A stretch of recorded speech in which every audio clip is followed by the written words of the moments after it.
Boa noite, já estamos aqui, esperando vocês entrarem. Boa noite, Amaury.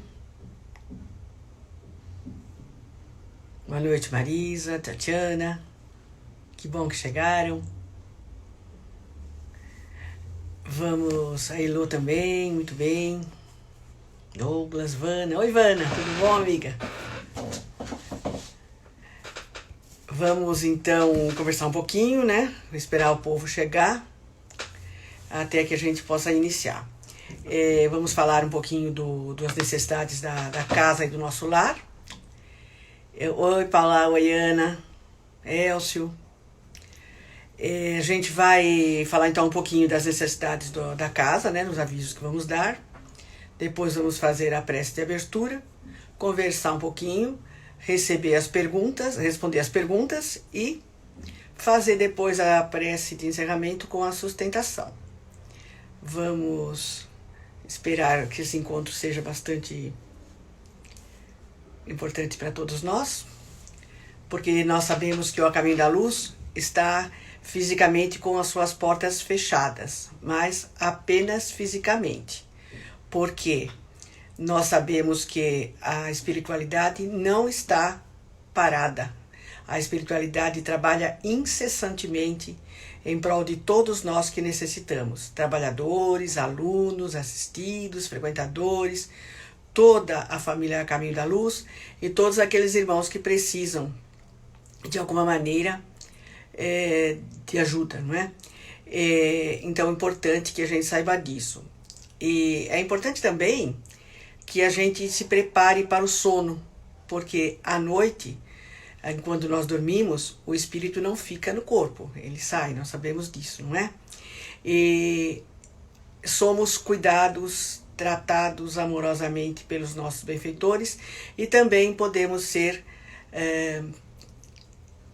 auxiliares, podemos ser coadjuvantes dos espíritos de luz nas suas tarefas socorristas. Então é importante que a gente tome cuidado para dormir, faça o evangelho, faça uma prece, tenha uma alimentação mais leve, não use bebida alcoólica, para que a gente possa estar preparado do mesmo jeito que a gente se prepara quando vai trabalhar no A Caminho da Luz.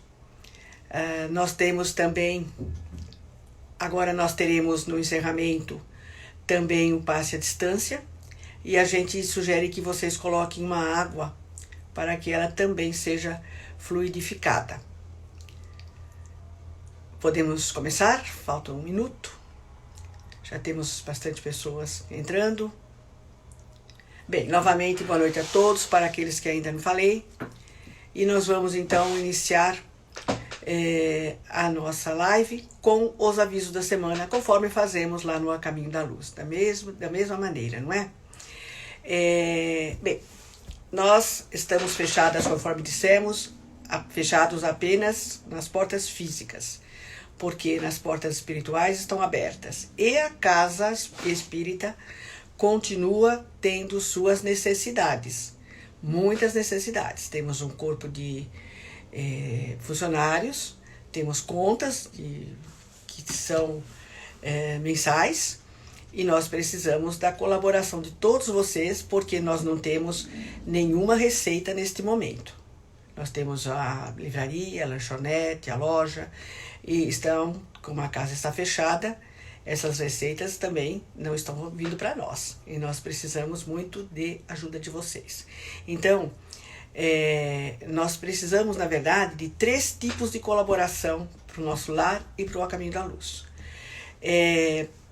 Vocês podem fazer contribuições via depósito bancário para o A Caminho da Luz no Banco Santander e para o nosso lar no Banco Bradesco.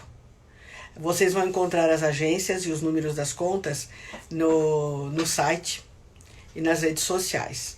É muito importante que vocês possam nos auxiliar com essa contribuição. Continuem nos ajudando, porque nós temos uma obra social que precisa da ajuda de vocês, não é? Da ajuda de todos nós. O nosso lar está precisando também para os abrigos, porque nós temos muitas crianças nos abrigos. Agora as crianças estão todas em casa, não estão saindo E aumenta o consumo de produtos de limpeza, aumenta o consumo de produtos de higiene, aumenta o consumo de alimentação. Então é importante também que vocês possam nos auxiliar doando produtos para o nosso lar. Nós precisamos de leite em pó integral, de produtos de higiene pessoal, sabonete líquido, fralda infantil, tamanhos M, G e GG. P não, tá? Só M, G e GG. Lenços umedecidos, shampoo e condicionador infantil e adulto.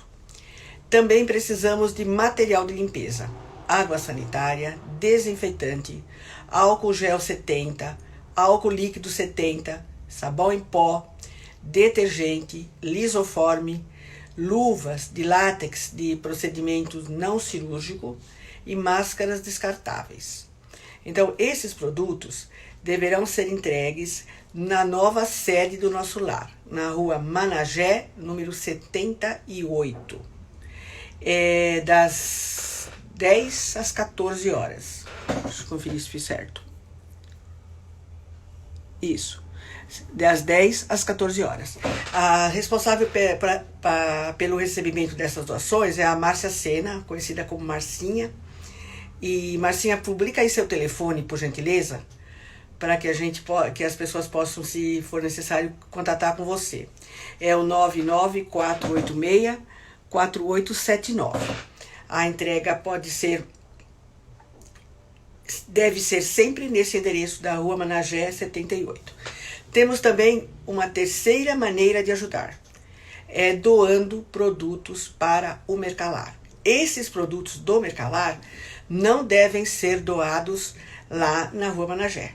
Lá é só os produtos de higiene para o nosso lar. Os produtos para o Mercalar, que são roupas femininas, masculinas, infantis, roupas de cama, mesa, banho, utensílios para casa, eletrodomésticos. Nós aceitamos todo esse tipo de doação, só que deve ser entregue lá no Senlep, na nossa escola profissionalizante, na rua Jacofati, sem número, pelo portão de baixo, aquele que fica um pouco longe da Avenida Regente Feijó. Lá as entregas serão todas as terças-feiras, agora com horário ampliado, das 8 às 16 horas. E um detalhe é que nós não recebemos móveis, são só esses produtos que eu acabei de citar, certo? Então contamos com vocês sempre nos ajudaram e certamente vão continuar fazendo isso, porque vocês têm muita confiança na obra do nosso lar, e vocês amam o Caminho da Luz e querem colaborar. Então, muito obrigada antecipadamente a todos vocês. Agora nós vamos, então, iniciar a nossa prece de abertura. Se vocês quiserem, coloquem uma água, tá? Que na prece de sustentação a gente vai pedir a fluidificação. Já avisar antes para não ter que levantar depois, procurar água, né? Então, vamos à prece de abertura. Caros irmãos do A Caminho da Luz, muito boa noite. Estamos aqui reunidos em sentimento de amor ao Cristo, para nos ligarmos a esta pleiade de espíritos que nos ampara em todos os momentos. Eles são emissários de Jesus, que neste momento nos envolvem com sua divina luz e nos congregam numa mesma rogativa ao Senhor da vida. Senhor, Pai da criação infinita, nós, teus filhos amados, aqui estamos, Pai, rogando que nos ampare e proteja em nosso culto de amor à verdade. Que nossos corações se abram e nosso entendimento se alargue, dando-nos a oportunidade de melhor vivenciar os ensinos do nosso Mestre Jesus. Te pedimos, Pai, que estejas conosco e ampare o solo inculto de nossos corações, fazendo renascer a planta da esperança, fortalecendo em nós a árvore da caridade, nos permitindo colher, Senhor, os frutos da fé viva, que nos nutrirão com a paz ativa. Mestre Jesus, que teus ensinos se façam roteiro de nossos caminhos e luz de nossas almas. Sê conosco, agora e sempre. Graças a Deus. Bem, O assunto da nossa conversa de hoje é a prática da caridade. Nós não poderíamos falar de caridade de uma maneira melhor do que citando o texto de Paulo, que está no Evangelho segundo o Espiritismo, no capítulo 15, item 6, e está na Bíblia Sagrada, no livro 1 aos Coríntios, capítulo 13, versos de 1 a 7, capítulo 1, versículos 7 a 13. Esse texto é uma carta que Paulo enviou aos cristãos, porque quando Jesus partiu, os cristãos se separaram para pregar o seu evangelho e se comunicavam por cartas. Vejam, também era uma comunicação virtual, tal como estamos fazendo hoje. Não era presencial, porque não era impossível na época haver uma comunicação presencial de todos os cristãos espalhados pelo globo. Então a comunicação se fazia via cartas. Paulo escreveu essa carta para os irmãos de Corintos e diz assim: se eu falar a língua dos homens e dos anjos e não tiver caridade, sou como metal que soa ou como um sino que tine. E se eu tiver o dom de profecia e conhecer todos os mistérios e quanto se pode saber, e se tiver toda a fé, até a ponto de transportar montanhas, e não tiver caridade, não sou nada. E se eu distribuir todos os meus bens em o sustento dos pobres, e se entregar o meu corpo para ser queimado, se todavia não tiver caridade, nada disto me aproveita. Então aqui, nessa primeira parte da carta, ele está falando da caridade material, não é?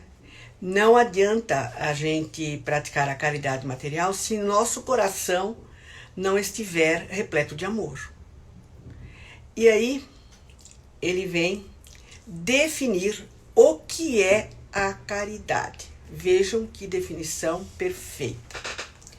A caridade é paciente, é benigna. A caridade não é invejosa, não obra temerária nem precipitadamente, não se ensoberbece, não é ambiciosa, não busca os seus próprios interesses, não se irrita, não suspeita mal, não folga com a injustiça, mas folga com a verdade. Tudo tolera, tudo crê, tudo espera e tudo sofre. Tem uns detalhes aqui, né, que a gente fica pensando, que difícil, não é?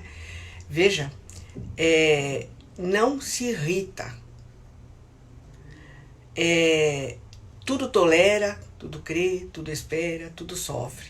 Então, esse conjunto de virtudes que Paulo enumera aqui são as virtudes do coração, e são elas que definem o que é ser caridoso. Aí, eu acredito que muitos de vocês estejam pensando assim, para mim não vai dar. É muito difícil, né? É muito complicado nós estarmos num nível evolutivo para ter estas virtudes.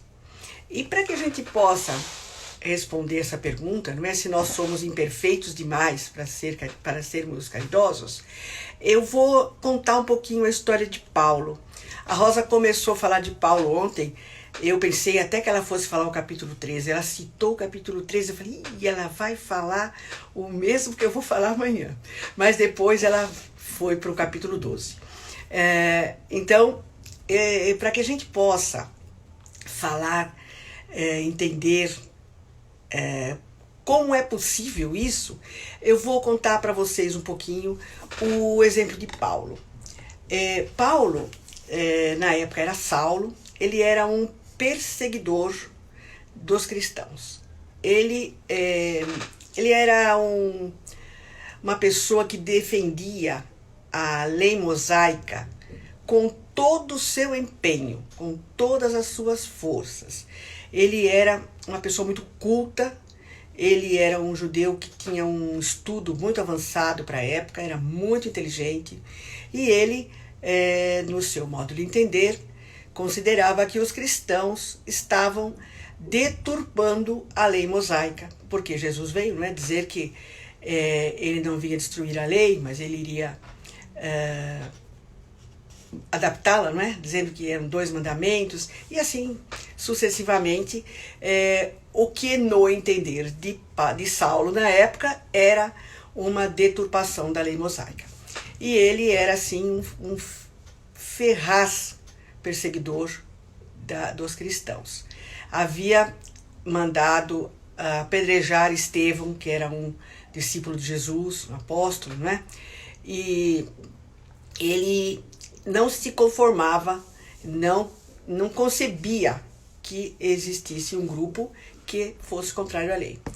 E ele foi ao Sinédrio. Sinédrio era a Corte Suprema, e lá ele recebeu uma autorização para ir a Damasco, porque em Damasco era uma cidade onde estava um cristão chamado Ananias. Ananias era um cristão que ele iniciou na Casa do Caminho, quando Pedro e Maria começaram a atender os necessitados depois da passagem de Jesus. E ele era itinerante. Ele ficava em um núcleo, depois em outro. E Paulo soube que ele estava em Damasco e para lá se dirigiu para prendê-lo. E tinha ordens dessa Suprema Corte, do Sinédrio, até para matar, se fosse necessário. A viagem era longa, levou uns dias, e ele foi numa caravana a cavalo, intrépido, corajoso, ia na frente, e conta o Evangelho, e conta também o livro Paulo e Estevão, de onde eu me baseei para essa descrição. Ele conta que eles já estavam chegando, já dava até para vislumbrar os prédios da cidade, e era um dia muito quente, de um sol intenso. Era cerca de meio-dia, e eles estavam assim num calor, e a estrada era poeirenta, mas Paulo não parava. Paulo ia na frente, ia em velocidade, e a caravana um pouquinho mais atrás. Em certo momento, Paulo começa a perceber que havia uma luz diferente que ele vislumbrava. E ele começou a ficar um pouco zonzo, um pouco tonto. Ele achou aquilo estranho, mas como ele estava viajando, estava muito calor, ele não havia se alimentado antes na parada que fizeram, e não deu muita importância, mas aquilo persistiu. Ele se desequilibrou e caiu da montaria. Caiu com o rosto no solo, aquele solo quente de sol. E aí ele viu uma luz ímpar, singular. Uma luz que refulgia de um jeito que ele nunca tinha visto. E ele ouviu uma voz chamando-o pelo nome: Saulo, Saulo. Aí ele olha. Quando ele olha, ele vê uma figura de um homem majestoso, que tinha um olhar que nunca ele tinha visto. Aí ele olhou para aquele ser ser de luz, não é, que estava ali diante dele, e disse: quem és tu, Senhor? E Jesus lhe respondeu: eu sou Jesus, a quem tu persegues. Paulo ficou muito estarrecido e começou a chorar copiosamente. Nessa altura, a caravana que estava junto com ele, os companheiros, desceram dos seus cavalos e estavam ali ao redor, mas eles não viam nada, só ouviam Paulo falando, Saulo, né? Falando. E ele se rende à luz de Jesus, à supremacia de Jesus, e ele fala assim: Senhor, que queres que eu faça? Esse momento foi um divisor de águas na vida dele. Ele passou a se transformar. Ele percebeu que Jesus fazia parte da vida dele. Ele se emocionou tanto, ele se comoveu tanto, ele sentiu tanto a energia de Jesus que ele resolveu segui-lo. Mas quando ele se percebe, ele vê que está cego, não enxergava nada. Aí Jesus orienta para que ele vá até a cidade, procure aquela pessoa que ele estava perseguindo, que era Ananias, que ele iria lhe ajudar a enxergar novamente. Aí ele foi e começa a sua missão. Então, uma pergunta, né, que é importante a gente fazer. Por que Jesus escolheu para ser o maior divulgador do seu evangelho, da sua boa nova redentora, uma pessoa como Paulo, na época Saulo, que era um perseguidor, que chegou a matar, que não tinha nenhuma misericórdia para aqueles que pensavam diferente dele do ponto de vista religioso, do ponto de vista da lei. É importante a gente pensar nisso, né? E muitos devem ter pensado, por que ele? Tanto que, quando ele começou a pregar na sinagoga, ele foi muito rejeitado, tanto pelos discípulos quanto pelas outras pessoas, porque ele tinha uma história de perseguições, de não aprovação de Jesus. Então ele lutou bastante até que as pessoas o aceitassem como um apóstolo. Mas aí, por que Jesus escolheu Paulo? Jesus não viu nele aquelas ações. Jesus considerou que ele era intrépido, ele tinha bravura, ele tinha coragem, ele tinha determinação, ele tinha muita persistência para conseguir aquilo que ele desejava. Ele tinha sinceridade no coração em relação ao que ele acreditava.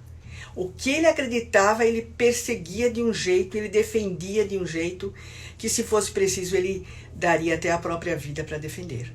Então, Jesus considerou também isso. Então, o que Jesus considerou? O potencial que ele tinha. Jesus não viu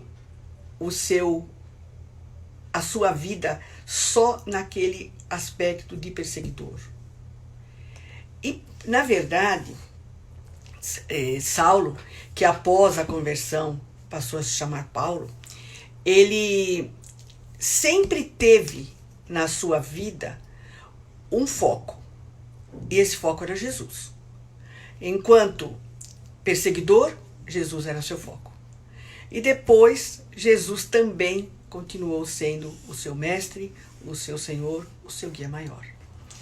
Aí existe uma transformação desse ser. Do momento que ele disse, quando viu Jesus, Senhor, que queres que eu faça? Até o momento onde ele estava próximo a desencarnar, ele diz assim, depois de uns 30 anos, onde ele incessantemente pregou o evangelho, aonde sofreu perseguições, aonde foi maltratado, aonde teve dificuldades infinitas. Ele disse, bem no final dessa encarnação, não sou eu quem vive, mas o Cristo vive em mim. É importante a gente pontuar isso, porque não foi imediatamente que ele disse que não sou eu que vive, o Cristo vive em mim. Ele disse isso depois de 30 anos, depois de percorrer um longo caminho que teve perseguições, como dissemos, e muitas lutas interiores. Não foi fácil, porque ele é um ser humano como nós todos somos. Então, numa fase, ele disse assim, pois não faço o bem que quero, mas o mal que não quero, este eu pratico. Esta citação está em Romanos capítulo 7, na Bíblia Sagrada. Então, quer dizer o quê? Que ele tentava fazer o bem, mas caía e levantava, como todos nós fazemos. Não era fácil para ele, como não é fácil para nós. Mas, quando ele já estava bem no final da sua existência, próximo ao desencarne, ele disse uma coisa muito importante. Ele disse assim, combati o bom combate, acabei a carreira e guardei a fé. A gente pode traduzir o que é o bom combate, não é? É o quê? A reforma íntima. Então, neste processo que foi a reforma íntima dele e que é também a nossa, ele pôde dizer: eu combati o bom combate. Esse bom combate, o que é? É nós combatermos lá no nosso íntimo as nossas más tendências, os nossos maus hábitos, os nossos vícios, as nossas imperfeições. É tudo que a gente ouve muito falar no Centro Espírita a respeito de reforma íntima. Então, ele combateu o bom combate. Então, tentou muito, fez muito e pôde se dizer um vencedor. Agora vem a pergunta: e nós? Como é que nós podemos praticar a caridade? O Evangelho segundo o Espiritismo, também no capítulo 13, o de Paulo é 15, ele disse que nós temos duas maneiras de praticar a caridade: a caridade material e a caridade moral. A caridade moral é aquela que todos nós indistintamente podemos praticar. Todos, sem exceção. Por quê? Ela não custa nada. Ela não demanda tempo que nós temos que disponibilizar. Ela não demanda um lugar para fazer a caridade. Então, é para todo mundo poder fazer no nosso dia a dia, na nossa vida. O Evangelho fala também, nesse texto, que todos podem praticar, mas ela é a mais difícil de ser praticada. Por quê? É aquela caridade que nós devemos praticar por pensamentos, palavras e ações. Então, dá para praticar a caridade por pensamento? Sim, claro que dá, né? Ela não custa nada, como dissemos, não é? Então, é aquela máxima de Jesus, né? Para a gente fazer para o próximo o que gostaria que fizessem por nós. Então, tem alguns itens aqui que o Evangelho fala disso, né? O Evangelho tem muitos textos que nos falam sobre como praticar a caridade. E ele fala da caridade moral. Vejam, o que ele sugere aqui. Não se incomodar com as faltas alheias. Vejam, não se incomodar com as faltas alheias. Até repetir. Nos suportarmos uns aos outros. Principalmente nesse período de pandemia, né, onde a gente fica restrito àqueles que têm a graça, né, de poder estar acompanhados, porque muitos irmãos nossos gostariam muito de ter um companheiro, uma companheira, algumas pessoas do lado. Quem tem esta graça de poder ter um companheiro ou uma companheira do lado, precisa ficar atento para que os familiares, as crianças, os companheiros, os irmãos, os pais, estão todos estressados, estão todos tristes, estão todos nervosos, estão todos com tédio de ficar em casa, não é? E aí é muito fácil haver desavenças, haver dissidências, e é aí que nós temos que nos suportar uns aos outros. Saber calar para deixar falar um mais tolo. A gente não precisa ter razão sempre. Se ele falou alguma coisa que eu não concordo, que eu acho que é uma bobagem, deixa pra lá. Não preciso falar, não é assim, é desse jeito. Não, deixa pra lá, não é? Saber ser surdo quando ouvir uma palavra irônica, né? Passou, fez ouvido moco.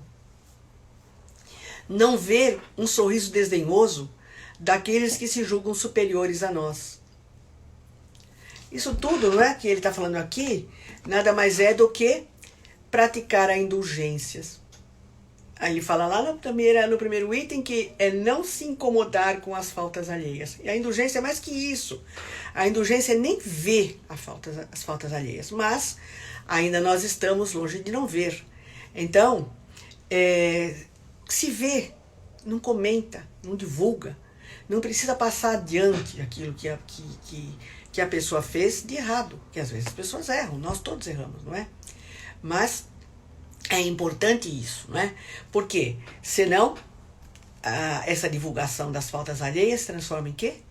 Uma maledicência, não é? Julgar com severidade somente as nossas próprias ações. Porque inúmeras vezes nós fazemos o contrário. Nós julgamos as ações dos nossos irmãos muito severamente. E com as nossas nós somos mais indulgentes. Não estou dizendo aqui que a gente não deva se perdoar. Não é isso. Claro que a gente deve se perdoar. A gente deve analisar as nossas ações e delas fazer uma análise. Eu errei nisso, errei feio. Eu não vou mais fazer isso. Eu vou tentar muito me redimir dessa falta. Mas eu tenho que reconhecer minha falta. É importante isso. Tem um texto no Livro dos Espíritos que fala de Santo Agostinho. Ele dá uma dica assim fantástica para como a gente fazer para realizar a reforma íntima. Ele diz que a gente deve fazer uma análise, uma avaliação da nossa consciência, não é? A gente faz essa análise, muitas vezes, nos finais de ano, né? Olha, 31 de dezembro, então, quando está lá perto da meia-noite, a gente começa a refletir, como é que foi meu ano, o que eu fiz de bom, o que eu fiz de ruim, como é que foi a minha vida. É importante? Sim. Mas dilui muita coisa pelo caminho, não é alguma coisa tão eficaz. Ele vai muito além. Ele diz que todas as noites, a hora que a gente põe a cabeça no travesseiro, a gente deve fazer uma análise do que nós fizemos, de bom ou de ruim. Então, analisa cada ação. Olha, nesta circunstância, eu agi desse jeito. Será que está certo? Será que está errado? Poderia ser melhor? Dei o melhor de mim? E pode ser que pinte uma dúvida. Pode ser que eu não tenha certeza. Aí ele dá outra dica. Ele diz assim, se houver dúvida, ponha-se no lugar do outro, pensando assim, se eu tivesse recebido de alguém o que eu fiz para o outro, como seria para mim? E é um parâmetro muito, muito importante, não é? Nós vamos ter a dimensão exata do certo ou do errado. Porque o que é bom para mim tem que ser bom para todos os irmãos de humanidade. Não é isso que Jesus fala? Então é importante isso, não é? Exercitar a paciência, não é? Outro item aqui bastante importante. Jesus fala que está contido no Evangelho, não é? Que a caridade é uma forma de caridade, a gente conviver, estar junto com aquelas pessoas que estão no nosso caminho para testar a nossa paciência. Eles estão nos ajudando. Aquele familiar difícil, aquele familiar que tem, nós não nos entendemos bem, aquele chefe ranzinza, aquelas pessoas que nós temos necessariamente que conviver e não é nada fácil. Eles estão no nosso caminho, não é por acaso. É para que nós possamos progredir e evoluir. Então, ele diz assim que estão no nosso caminho para serem instrumentos do nosso sofrimento e colocar a nossa paciência à prova. Olha só que complexo. E olha só que importante nós começarmos a pensar o quanto é bom, né, para nós termos a paciência, desenvolvermos a paciência, não é? Aí o capítulo 9 nos faz uma pergunta que eu vou deixar para que a gente possa refletir. Quando que abriremos os nossos olhos severos? Somente para nós mesmos. Então vamos pensar em tudo isso, analisar o que nós fazemos de bom ou de mal, analisarmos as nossas falhas e reconstruirmos em cima delas. Por quê? Claro que essa análise é sempre visando a reconstrução. Porque se for analisar para sentir culpa, não vamos ter proveito. Culpa não funciona. É como se a gente pegasse um açoite e ficasse se flagelando. Não resolve, não adianta nada, não é evolução. A evolução é reconstruir. Não é isso que acontece na reencarnação? A gente não volta para reconstruir aquilo que nós não pudemos fazer bem feito, que nós não pudemos, não tivemos capacidade de realizar como deveria ter sido feito? Então, aqui também, a gente vai passo a passo, a cada dia, conforme o Santo Agostinho nos fala. Aí eu vi que nisso eu estou errado, então eu vou lá e vou refazer de um outro jeito, um jeito mais caridoso, mais acolhedor, mais fraterno, para que a gente possa realmente começar a sentir que é possível sim fazer a caridade em todos os momentos da nossa vida, para que a gente perceba que dá para fazer caridade confinado em casa durante a quarentena. Está provado que dá, não é? E é uma caridade difícil. Mas, a par dessa caridade moral, existe a caridade material, que é a beneficência. Também é muito meritória. Se o ato de doar, o ato de dar, esteja em conjunto com amor. Porque sem amor não funciona, não é? Aquele que dá alguma coisa para que ele possa se colocar em evidência, aquele que dá alguma coisa humilhando aquele que recebe, ele não está praticando a caridade. Mas quando nós damos alguma coisa material e nós estamos imbuídos do intuito de ajudar, é também sim uma forma de caridade. Então, Jesus falou, não é? Em Mateus capítulo 25, quando fizerdes a um destes pequeninos, é a mim que fazeis. Então, quando nós ajudamos alguém, é uma maneira de amar a Deus. Porque o nosso amor a Deus, ele não é demonstrado através de louvor. É através de trabalho de amor ao próximo. É através de solidariedade. É através da fraternidade. Então é disso que nós estamos falando. É desse tipo de amor. E hoje, no momento que nós estamos vivendo, tão difícil, qual é o objetivo desse momento tão difícil? Para quê? Porque nós precisamos começar a praticar a fraternidade. Muitos de nós já acordamos para isso. Estou dizendo começar, mas é claro que nós já temos consciência disso. Mas muitos irmãos nossos, na face da terra, ainda não têm. Então essa dor imensa, essa luta pela vida, esse sacrifício todo para ter um pouco de um pão na mesa, para ter um socorro médico, não é em vão. Isso é para que a gente comece a despertar para a fraternidade universal. Para que a gente comece a despertar para pensar que todos os nossos irmãos de humanidade são iguais. E vejam como essa pandemia facilita isso, não é? O mundo todo está vivendo o mesmo problema, a mesma dificuldade, o mesmo desafio. Ricos, pobres, de toda e qualquer etnia, de toda e qualquer religião, todas as pessoas estão sujeitas à mesma dor. Isso tem uma mensagem para nós bastante importante, não é? Então, todas merecem o mesmo amor umas das outras, não é? Então, a caridade nós podemos resumir como o amor em ação. E a máxima maior do Espiritismo é: fora da caridade não há salvação. Aí eu pergunto, de que tipo de salvação que nós estamos falando.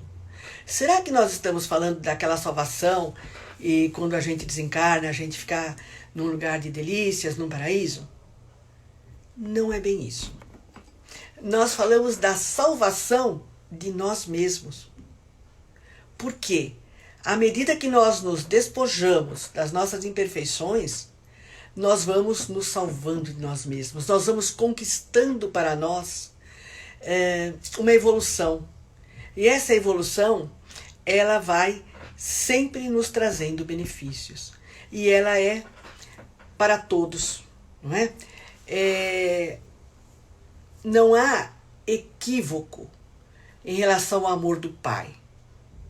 Ele fala, fora da caridade não há salvação.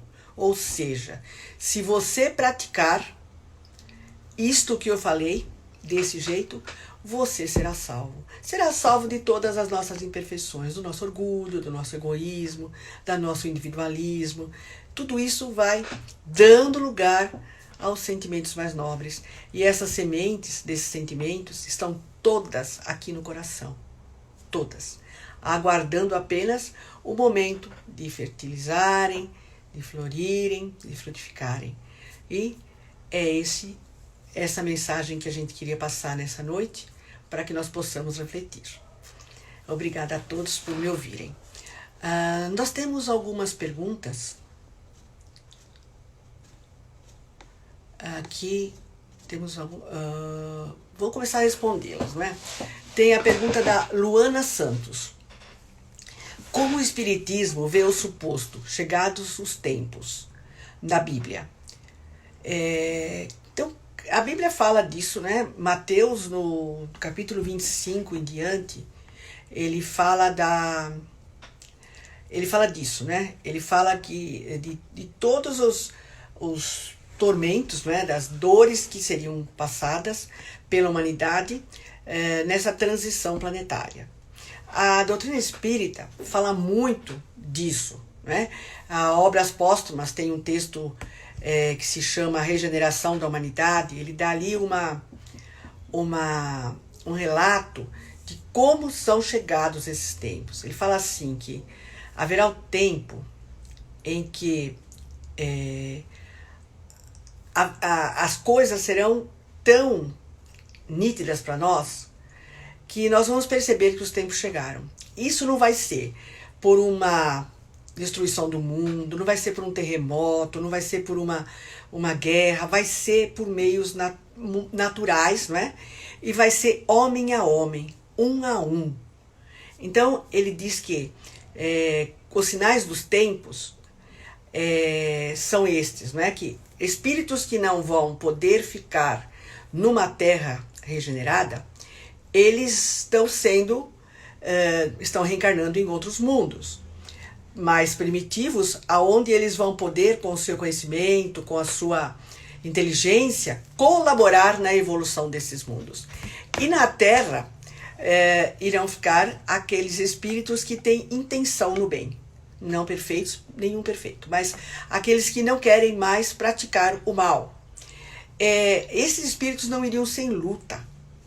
E vai haver uma revolução do ponto de vista moral. Ele diz que os suicídios se multiplicarão de uma maneira inaudita, até mesmo entre as crianças. E que haverá um número muito grande de pessoas que, mesmo estando encarnadas, estarão riscadas do mundo dos vivos. Vejam quanto isto é verdadeiro hoje, em maio de 2020. Nós temos um suicídio a cada 4 segundos no mundo. Nós temos 450 milhões de pessoas que a Organização Mundial de Saúde catalogou com questões, transtornos emocionais, psicológicos e psiquiátricos. Isto é um número que eles conseguiram catalogar, porque existem muito mais pessoas que têm os transtornos emocionais. Então, é agora esse sinal dos tempos. É agora que nós vamos passar por estamos, né, passando por esse momento de transformação. E esse problema, esse momento de transformação, ele é visando o nosso progresso moral, visando a nossa consciência se ampliar, visando o nosso coração se abrandar, visando nós sermos mais fraternos. Só o fato de nós estarmos, por enquanto, impedidos de abraçar, de beijar os nossos queridos, quanto que a gente valoriza isso, não é verdade? Muitas vezes a gente chegava em casa, já nem beijava, nem abraçava, ia já com pressa, fazer alguma coisa. Quanto a gente dá valor hoje para isso, não é? Quanto a gente dá valor para as coisas que a gente vê que eram tão pequenas e hoje são importantes para nós. Então, essa mudança foi falada pela Soraya na segunda-feira, não é? Ela é aqui dentro. Esse é o objetivo. E o objetivo, como respondendo pela Luana, né, é para que o processo de evolução do planeta, que se dará de um a um, pessoa a pessoa, se acelere. Esse é o objetivo, não é? A Miriam Pansuti, nossa companheira, oi Miriam, obrigada por mandar umas perguntas para nós. Ela diz assim que, primeiro ela diz que ela gosta das lives, porque as lives levam o Centro Espírita até nós. É verdade, não é? As lives têm trazido bastante conforto para nós, têm trazido bastante condições de refletir e estão realmente trazendo o A Caminho da Luz para as nossas casas. Aí ela fala assim: muitos falam que o mundo não será o mesmo depois da pandemia. O que nos cabe agora, nesse momento de impotência perante o confinamento, para auxiliar nessa transformação? A gente já falou um pouco, não é? Primeiro a gente tem que se autoproteger para evitar se contaminar pela doença. Se nós tivermos que desencarnar dessa doença, obviamente que nós vamos desencarnar. Mas nós temos sim que proteger a nossa vida. A nossa vida e a vida daqueles que nos cercam. Então nós temos a obrigação de lavar as mãos todas as vezes que acharmos necessário, desinfetarmos tudo, usarmos máscaras, luvas, enfim.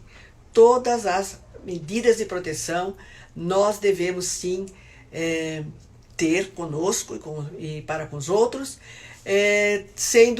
tendo responsabilidade social. Isto cabe a nós, não é? Podemos e devemos vibrar positivamente. Isso ajuda muito na atmosfera espiritual do planeta. Hoje, a gente percebe, né, e os espíritos nos dizem isso, que estão tendo muita dificuldade porque paira uma atmosfera muito negativa, muito densa, né? Pela tristeza, pelo medo, por todos esses sentimentos que afloram e que às vezes nós não conseguimos controlar. Mas nós, espíritas, nós sabemos que nós temos condições de administrar isso. Nós temos o Evangelho, nós temos a prece. Então nós sabemos que quando a gente percebe que caiu, que a vibração está ficando mais negativa, a gente se recolhe, faz uma prece a Jesus, abre o Evangelho, lê um trecho, aí nós vamos conseguir emanar energias curadoras para o nosso planeta. E, conforme a gente acabou de dizer, não é o nosso compromisso com a autotransformação. Ah, mas eu sou só um. Sim. Mas é muito importante o meu papel no mundo, o seu papel no mundo, o nosso papel no mundo. Então é importante que a gente tenha um compromisso conosco, ficar bem e trabalhar nessa autotransformação, como falamos agora há pouco na nossa conversa. Aí a Regina, ela diz que ela está com medo da confusão política. Sem dúvida, essa turbulência que nós estamos enfrentando também no meio político, ela está inserida no nosso processo regeneratório, não resta dúvida, não é? O que se tem que tomar cuidado é com o nosso povo, nós o povo, né? Todos nós, para que não haja essa divisão, essa dissidência, não é? Muitas vezes as pessoas deixam de ser amigas, deixam de conversar, deixam de ter contato, porque são dissidentes do ponto de vista político. Que importa isso, gente? Que cada pessoa tem o direito de pensar o que ela quer. Cada pessoa tem o direito de fazer a sua escolha. E nós temos que respeitar a escolha do nosso próximo, seja ela qual for, né? Não nos compete julgar. Então isso é mais preocupante, na verdade, do que a turbulência política. É essa divisão, né, que há entre os brasileiros, muitos deles, nessa questão política, de uma maneira assim muito intensa. Então é preciso que reine, né, a fraternidade, que nós não nos esqueçamos disso. E nesse momento que estamos todos lutando pela vida, é onde a fraternidade deve se fazer mais presente, não é mesmo? E temos uma última pergunta de uma pessoa chamada Fábio. Ele pergunta: qual o destino dos animais após a morte? Revemos eles como homens? Bem, o espírito ele pode estar encarnado ou na erraticidade. O que é a erraticidade? É o tempo que ele fica na pátria espiritual entre uma encarnação e outra. Quando ele está na erraticidade, ele tem o objetivo de refletir sobre a sua encarnação, olhar para dentro de si, perceber o que ele fez de bom, o que ele fez de ruim, como é que foi, o que ele pode fazer de melhor numa próxima encarnação. Ele vai estudar, ele vai aprender, ele vai trabalhar. E ele está usando do seu raciocínio, porque nós temos inteligência, nós somos seres racionais. E nós só podemos elaborar esse conteúdo interior que nós estamos colocando aqui com raciocínio. Por isso que é possível ele ficar na erraticidade. E tudo isso que aconteceu na encarnação anterior, que acontece na espiritualidade, que vai acontecer na próxima do espírito, está vinculado ao livre-arbítrio. Tudo depende das nossas escolhas. Então é importante que a gente perceba isso, né? Que tudo está relacionado com a escolha. Agora, o animal já não é assim. O animal tem uma inteligência que não é racional, está ligada ao instinto. Então, não teria sentido o animal permanecer na erraticidade como o espírito humano por um tempo, porque não haveria proveito nisso. Ele vai para a espiritualidade e imediatamente ele volta para animar um novo corpo.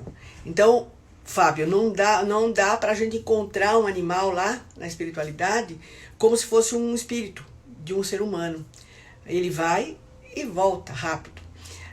O nosso lar relata que na espiritualidade existem cachorros que vão ajudar no resgate daquelas almas que estão no umbral, e também pássaros. Então, esses animais que estão na espiritualidade, eles têm sempre uma tarefa, né?